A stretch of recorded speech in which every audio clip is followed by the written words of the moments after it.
The information has, and assessments, even the internal ones at the IA, have been around for a while. But what's new is that this information is becoming public. And it paints a picture of Iran's nuclear weaponization efforts, its efforts to build a nuclear weapon itself out of highly enriched uranium, as further along than I think is commonly believed. Well, one of the surprising things to some of us, as it was made public, perhaps not to you, is that there were Russian scientists working to help Iran?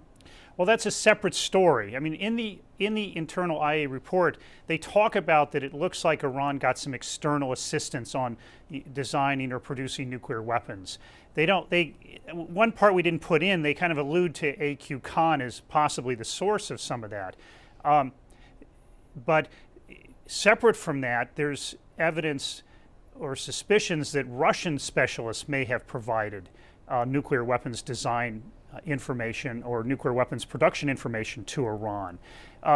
Iran does depend on the outside world. I mean, it wouldn't be anywhere near as close to nuclear weapons capability if it hadn't received significant, critical outside assistance from A.Q. Khan and his sort of notorious network of smugglers. That's right. I mean, David, one more question, and that is to help us all to understand. We've got the U.S. scientists saying, no, they've given up their nuclear program. We have scientists in other countries, including Israel, saying, no, they're working on the bomb.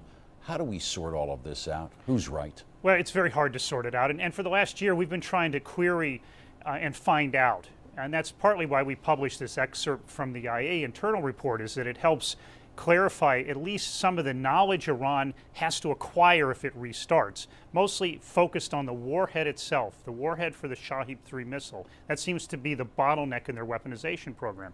And what you have is an interesting development. The United States says program has not restarted. It was stopped in 2003 and the weaponization program didn't restart. You have the Germans, French, and British uniformly saying that either it paused and then restarted or never stopped at all. And so you have three allies who aren't prone to exaggeration and also who have assembled some pretty good assessments to say that the program has restarted. Now, everyone expects Israel to say that, but they also have some evidence. And so you have an interesting situation where these intelligence agencies are not lining up on their assessments on weaponization. Now, I think we should know that. I mean, I'm not sure we can settle it, but certainly knowing that is important as the discussion grows on what to do about Iran.